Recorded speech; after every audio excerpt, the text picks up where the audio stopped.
माननीय राकेश सिन्हा। उपसभापति महोदय, संसदीय जनतंत्र में एक अवसर होता है कि महामहिम राष्ट्रपति जी के अभिभाषण पर हम एक आम सहमति की ओर संवाद को स्थापित करें। राष्ट्रपति जी के अभिभाषण में जो देश की तस्वीर दी गई है, वह तस्वीर यदि यथार्थ पर नहीं है तो आप उस पर सवाल खड़ा कर सकते हैं, लेकिन यथार्थ को भी झुठलाने का काम जब करते हैं तो मुझे लगता है कि विपक्ष मिस इन्फॉर्मेशन से उसका अपग्रेडेशन हो गया है डिस इन्फॉर्मेशन पर। सदन में बैठकर आप देश के लोगों को बरगलाने का काम ना कीजिए। अमृत महोत्सव मना रहे हैं, मैं उस विषय पर जाना नहीं चाहता था, लेकिन माननीय आनंद शर्मा जी ने, उसके पहले विपक्ष के नेता खड़से जी ने, उसके पहले दिग्विजय सिंह जी ने अमृत महोत्सव की चर्चा करते हुए देश के कुछ महापुरुषों का नाम लिया और हम पे कहा कि आपको याद आ रहे हैं। तो मैं इतिहास के उन पिटारों को खोलना चाहता हूं जिन पिटारों को मार्क्सवादी नेहरूवादी इतिहासकारों ने बंद करके रखा था। उपसभापति महोदय, 10 मार्च 1965 का दिन था। लोकसभा में एच.बी. कामत, प्रकाश वीर शास्त्री दोनों ही संविधान सभा के सदस्य थे और लोकसभा के सदस्य थे। उन सहित 16 सदस्यों ने एक सवाल खड़ा किया। यह सवाल देश को जानना चाहिए, देश के लिए बहुत ही महत्वपूर्ण पक्ष है, क्योंकि जो हेजेमनी हिस्ट्री में स्थापित की गई थी उसका काउंटर हेजेमनी रचनात्मक रूप से कैसे शुरू हो रहा है, यह इसका दास्तान बताता है। 10 मार्च 1965 के 16 सदस्यों के सवाल में था कि देश की राजधानी दिल्ली में महात्मा गांधी और सुभाष चंद्र बोस के स्टैच्यू को लगाने के लिए सरकार ने क्या फैसला किया है। उस वक्त के गृह मंत्री गुलजारी लाल नंदा जी ने उसका जवाब देते हुए कहा कि हमने महात्मा गांधी के स्टैच्यू को लगाने का फैसला किया। एन.जी. रंगा जी, हम सब जानते हैं कि संसदीय जनतंत्र में और स्वतंत्रता संग्राम में उनका क्या महत्व रहा है। एन.जी. रंगा जी उस पर उठे, उन्होंने जो 3 पंक्ति कहा वह देश को सुनना चाहिए। What about other name? It is so unspeakable that the honorable minister is not prepared to mouth it. वो दूसरे नाम के बारे में क्या है? क्या वह नाम बोलने लायक भी नहीं है कि ऑनरेबल होम मिनिस्टर उस नाम को ले भी नहीं रहे? और अंतिम पंक्ति जो उन्होंने कही, जिस पंक्ति का उत्तर प्रधानमंत्री नरेंद्र मोदी जी ने 23 जनवरी 2022 को दिया। उन्होंने पूछा what is the big idea. सरकार से पूछा कि बोस का नाम नहीं लेने के पीछे बड़े विचार क्या हैं। एक और बात कही आनंद शर्मा जी ने भी कही थी कि सुभाष चंद्र बोस 2 कांग्रेस के अध्यक्ष रहे। हरिपुरा कांग्रेस में 1938 में जीत कर आए, 1939 में त्रिपुरी कांग्रेस में जीत कर गए। तो एक घटना का जिक्र करना चाहता हूं। इतिहास दुधारी तलवार होती है। यदि इतिहास के साथ आप चलते हैं, यथार्थ के साथ चलते हैं, तो इतिहास आपको संबल देता है। यदि इतिहास को आप झुठलाते हैं, दुष्प्रचार का सहारा लेते हैं, तो इतिहास आपके खिलाफी हथियार बन जाता है। द सर्वेंट ऑफ इंडिया जो पुणे से प्रकाशित होती थी, जिसको शुरू गोखले जी ने किया था, उस अखबार को मैं कोट करता हूं। 1939 में त्रिपुरी कांग्रेस में सुभाष चंद्र बोस बीमारी के बावजूद पहुंचे। उनकी बहुत बीमारी थी, अस्पताल में भर्ती थे। द सर्वेंट ऑफ इंडिया ने लिखा कि उनको मंच पर जाने से एक बड़ी संख्या के डेलीगेट्स ने रोका। क्या कहकर रोका? रोकना महत्वपूर्ण नहीं था। उपसभापति महोदय, इतिहास की ऐसी घटना है जो इतिहास की पुस्तकों में आना चाहिए, हमारी नई पीढ़ी को जानना चाहिए। उन डेलीगेट्स ने पूछा कि ये 104 डिग्री फीवर की जो बात कही जाए ये झूठ है। और मुंबई के उसमें के हेल्थ मिनिस्टर डॉक्टर थे। डेलीगेट्स के डिमांड पर सुभाष चंद्र बोस के डेलीगेट्स के सामने उसकी बुखार को चेक किया गया, फीवर चेक किया गया। और जब उन्होंने घोषणा की स्टेज से कि सुभाष चंद्र बोस को 104 डिग्री फीवर है, तब स्टेज पर गए। जिस सुभाष चंद्र बोस का नाम ले रहे हैं, मैं बाकी बातें नहीं कहना चाहता हूं कि त्रिपुरी कांग्रेस में उन्होंने क्यों इस्तीफा दिया, लेकिन 23 जनवरी 2022 को जब इंडिया गेट में सुभाष चंद्र बोस की प्रतिमा को प्रधानमंत्री नरेंद्र मोदी जी ने लगाया, तो सिर्फ एक प्रतिमा नहीं है। हम किसी के इतिहास में किसी को छोटा नहीं कर रहे हैं, हम इतिहास को सर्वसमावेशी बना रहे हैं, और यह सर्वसमावेशी आपको पसंद नहीं है। उपसभापति महोदय, मैं जर्मनी की एक घटना बताना चाहता हूं। हम सब जानते हैं कि बिस्मार्क पर्शिया के थे और जर्मनी के फादर माने जाते, फाउंडर ऑफ जर्मनी माने जाते।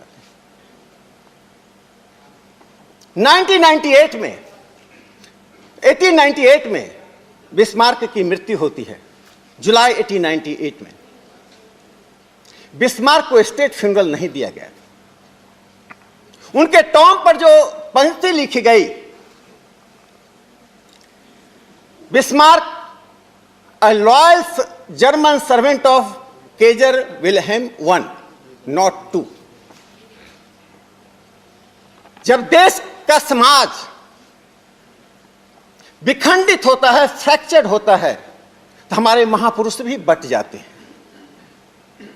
यही कारण है कि जिस सरदार पटेल की मूर्ति को, स्टैच्यू को जब गुजरात में लगाया गया, तब आपको लगा कि आप हमारे महापुरुषों को छीन रहे हैं। मैं किसी के महापुरुष को नहीं छीन रहा। हम भारतीय जनता पार्टी और आप कांग्रेस हो सकते हैं, देश हम दोनों का है, महापुरुष हम सबके हैं। हम जाति, धर्म, भाषा और दल के आधार पर महापुरुषों को नहीं बांटते।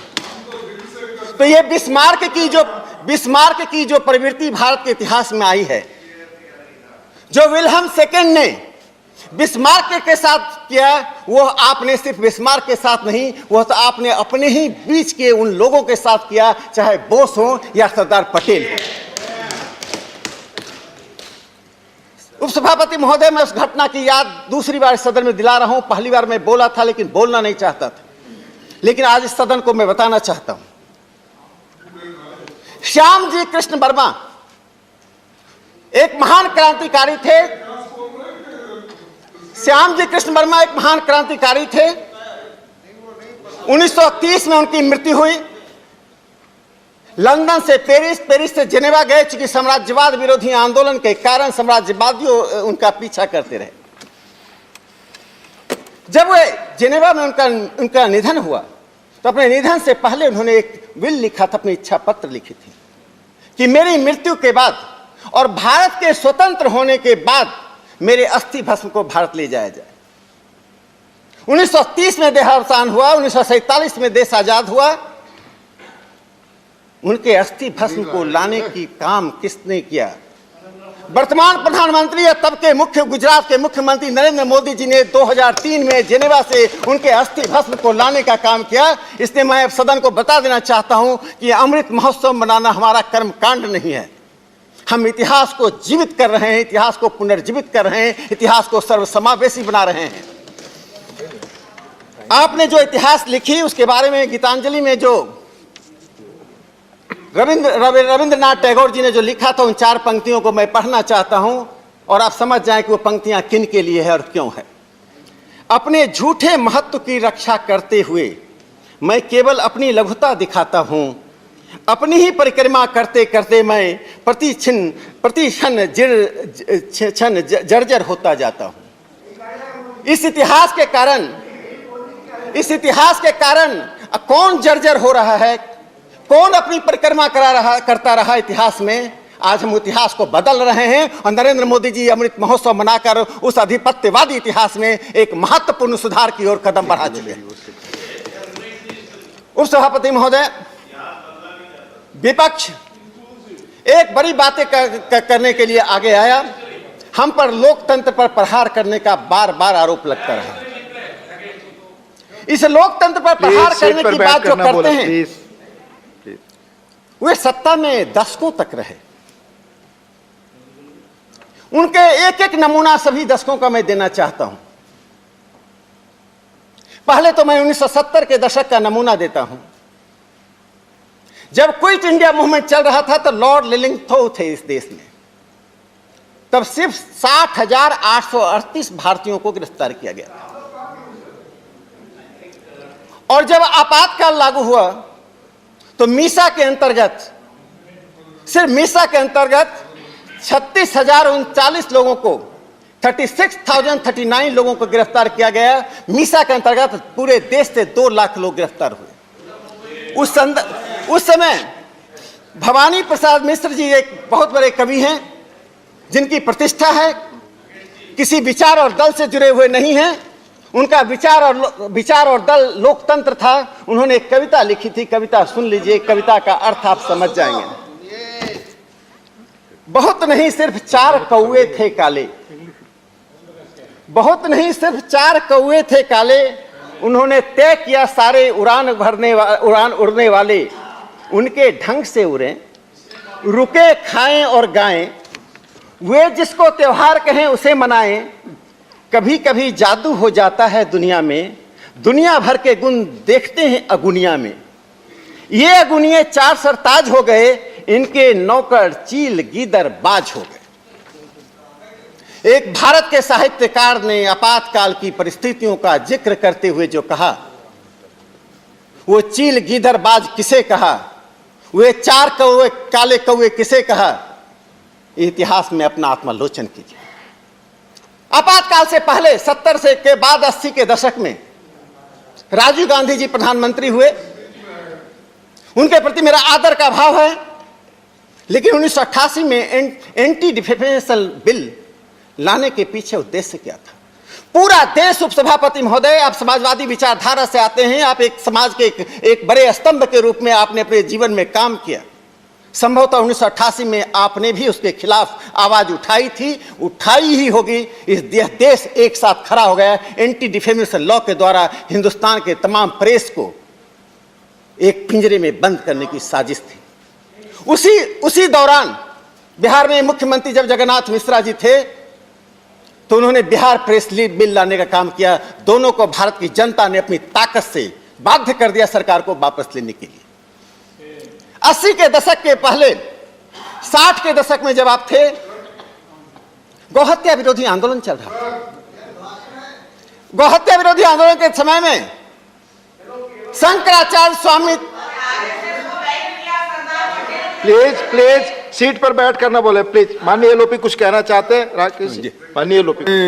इंटरफेयर नहीं होना चाहता था, please.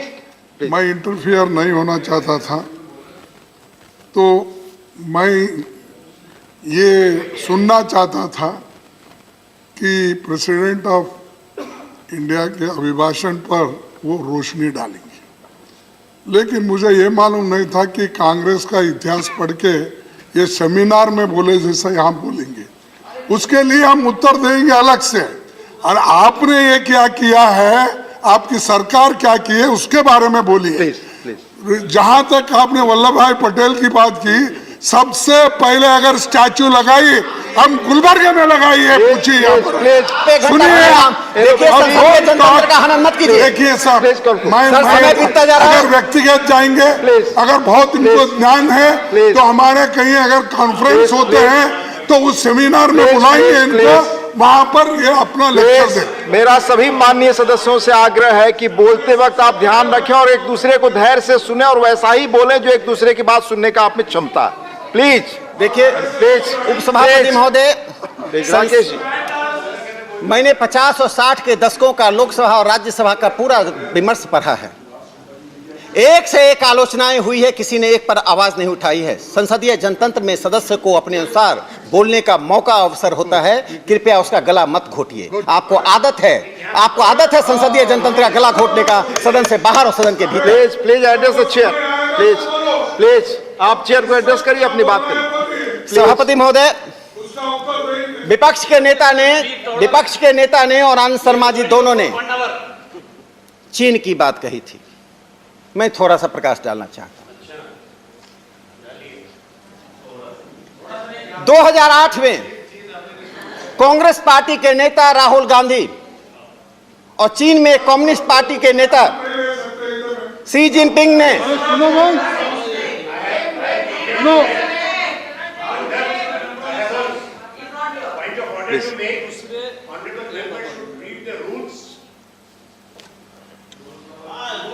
Shri Rahul Gandhi is a member of Lok Sabha. He cannot, you cannot talk about a member of another house who is not present here to give you the answer. But Thank you. you are spreading disinformation. Thank you, Mani here, Anand ji. and We'll I can examine give you a it. befitting Thank you. reply. Please. Thank you. Thank you. Please continue. We'll examine सभापति it. महोदय, मैं किसी का नाम, किसी की इतिहास के तथ्य को रखने के लिए, इतिहास के, Please. आनंद शर्मा जी, इतिहास के तथ्य को रखने के लिए नाम लेना गैर वाजिब नहीं है किसी के। ये किसका तथ्य है? मैं आपको उत्तर देता हूं। प्लीज। आपको उस नाम से मैं उनका नाम नहीं लेकर मैं कहता हूं कांग्रेस पार्टी और कम्युनिस्ट पार्टी ऑफ चाइना के बीच एक समझौता हुआ था। कम्युनिस्ट पार्टी ऑफ चाइना और कांग्रेस पार्टी के बीच में। If this goes on, Please. I will produce here Please. the complete list of all the delegations. Please. आप मत इस बात को शुरू करिए आपके Please. आपकी सरकार के। सर, आप बोल चुके हैं, मुझे बोलने दीजिए। Please let him speak. मेरा 3 मिनट समय ले लिया। कृपया आपस में इस तरह संवाद कर। No, I am not allowing mister answer. No, Anand ji, no. Mister Rakesh Sinha, please conclude. Sir, आप ही की बात रिकॉर्ड पे जा रही है, आप बोले। सर 3 मिनट समय ले लिया। आपकी बात रिकॉर्ड पे जा रही है, आप बोले। आप बोले। उप सभापति महोदय, अगर आप लोग आपस में बात देश करेंगे, के सामने से आप Please. उस तथ्य को झुटलाना चाहते मैं हैं, आप सबसे बताना चाहते निवेदन हैं, कर रहा हूं, वो तथ्य Please. न छिपेगा न Please. छिपाया जा सकता है। 2008 में कांग्रेस पार्टी और चाइनीज कम्युनिस्ट पार्टी के बीच एक समझौता हुआ। आप आदान प्रदान के लिए, यदि चीन शत्रुता कर रहा है तो आपने उस समझौता को कब तोड़ा, पूरे देश को बताइए। पूरे देश को बताइए। 2008 में समझौता हुआ था, रिटर्न एग्रीमेंट हुआ था बीजिंग में बैठकर। आप आपस में संवाद मत करिए। आप एड्रेस सभापति महोदय, मैंने आज तक कांग्रेस पार्टी के मैनिफेस्टो में यह शब्द नहीं देखा कि 1962 में 48,000 वर्ग किलोमीटर जमीन चीन ने जो ली थी, जिसका मैं कहता हूं देश न हारी, फौज न हारी, हारी थी सरकार हमारी 1962 में। वो 48,000 वर्ग किलोमीटर के बारे में आपने मैनिफेस्टो में कब चर्चा की, आप देश को बताइए। I mean, it has been clearly mentioned, we have been listening to the speeches of honorable members quite patiently, and repeatedly there are interruptions from certain members. Sir, you will have to exert your power, sir. I mean, this cannot go in this way.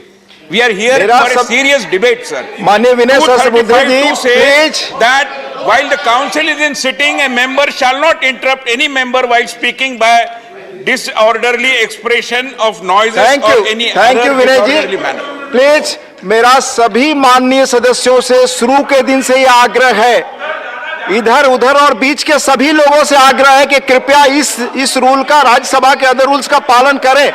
Please. माननीय राकेश जी, आपका time खत्म होने वाला है, आप please conclude. हाँ, आप बोले। प्लीज। विदेश नीति के संदर्भ में मैं एक बात और कहना चाहता हूं। हम सभी दल इस देश के लिए हैं, कोई भी दल इस देश का शत्रु नहीं है, लेकिन हम सभी दलों को यह सोचना चाहिए कि एक शब्द बोलने में, एक शब्द उद्धृत करने में इस देश की संप्रभुता पर क्या असर होता है।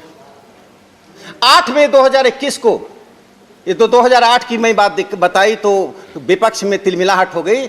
8 मई 2020 को लैंसेट एक पत्रिका है, 175 साल पुरानी पत्रिका है, मेडिकल की एक प्रतिष्ठित पत्रिका है, लेकिन 2002 से उसमें परिवर्तन हुआ। लैंसेट के एक एडिटोरियल को कांग्रेस ने ट्वीट किया। उस लैंसेट में भारत में कोविड को लेकर जो प्रयास चल रहा था उस पर तीखी आलोचना की गई थी, सरकार को टारगेट किया गया था। आपको अधिकार था, लैंसेट को उद्धृत करना कोई बुरी बात नहीं है, लेकिन आपको उसका इतिहास कुरेदना चाहिए। पार्टी सेक्रेटेरिएट को देखना चाहिए कि लैंसेट क्या है। सिर्फ मेडिकल की पत्रिका है। 2010 में चीन ने $100 मिलियन का इन्वेस्टमेंट लैंसेट पत्रिका में किया। उसकी साउथ एशिया के एडिटर हेलेना वांग बनी, जो चीन की हैं। वे हेलेना वांग एडिटोरियल लिखती हैं। चीन की नागरिक, चीन का पैसा लैंसेट को राजनीतिक रूप दे रहा है। ये लैंसेट वही पत्रिका है, उपसभापति महोदय, जो चीन के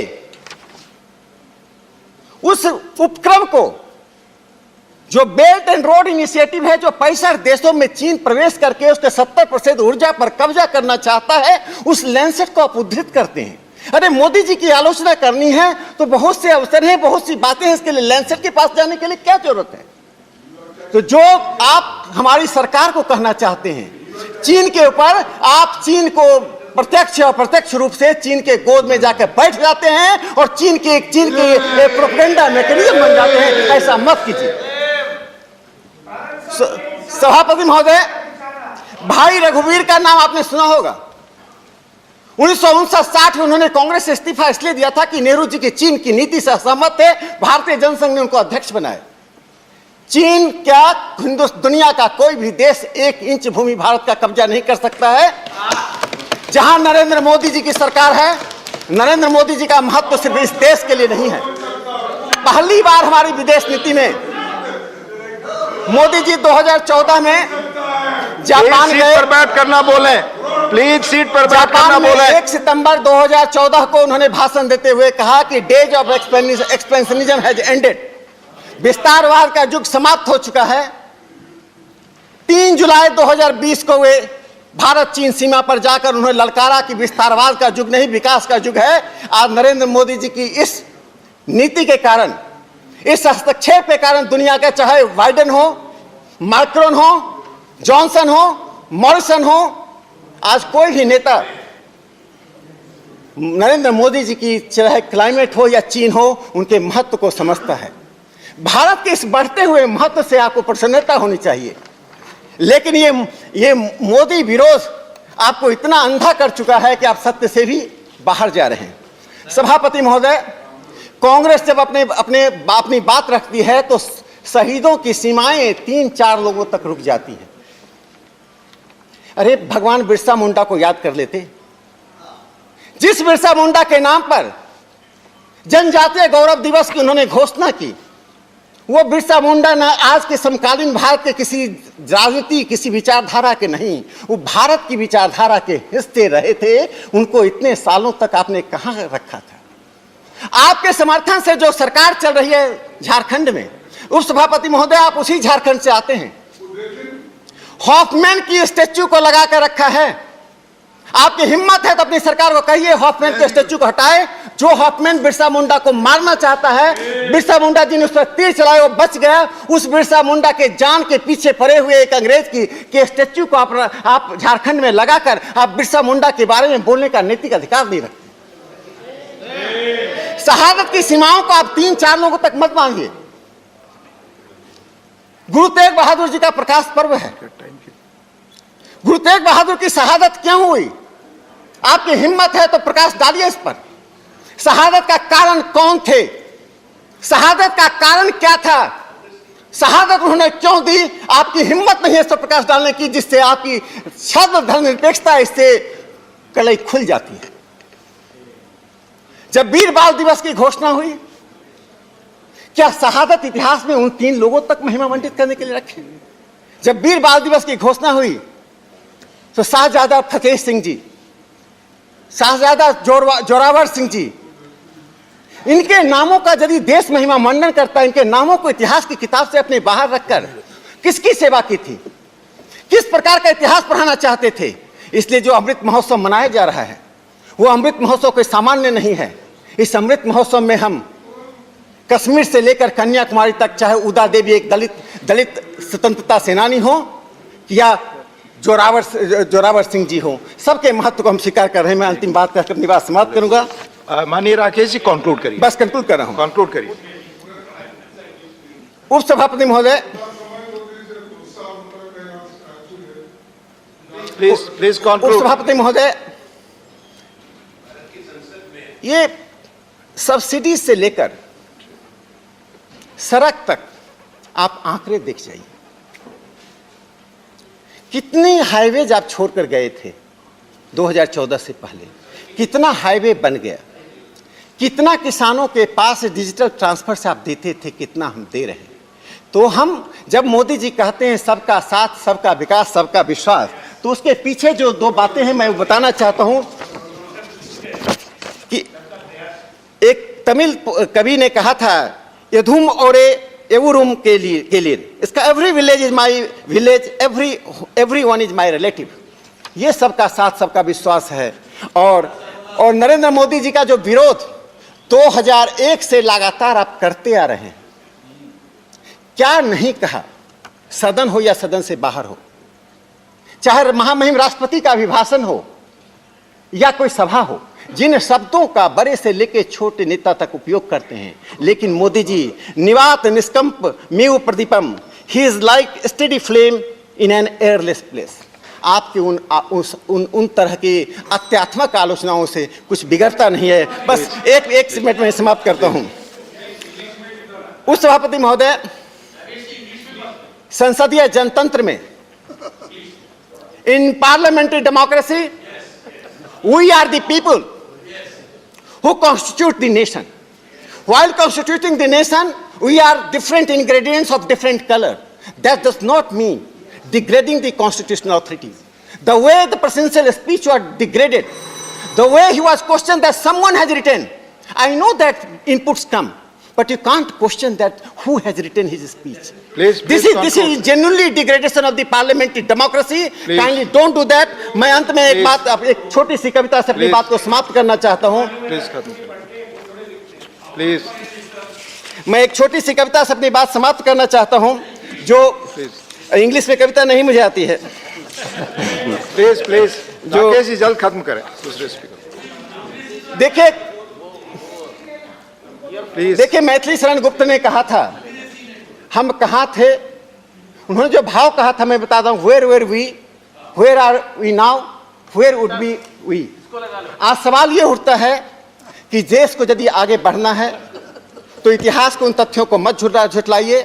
हम सबके लिए हैं, सबके साथ के लिए हैं, सबके प्रयास के लिए हैं। जितना ही आप गलत बोलेंगे उतना ही आप जर्जर होते जाएंगे, और जर्जर होते जा रहे हैं। इस देश में करप्शन और कमीशन इसलिए समाप्त हुआ कि कांग्रेस समाप्त हो रही है। कांग्रेस समाप्त होगी तो करप्शन और कमीशन भी समाप्त होगा। धन्यवाद। Thank you.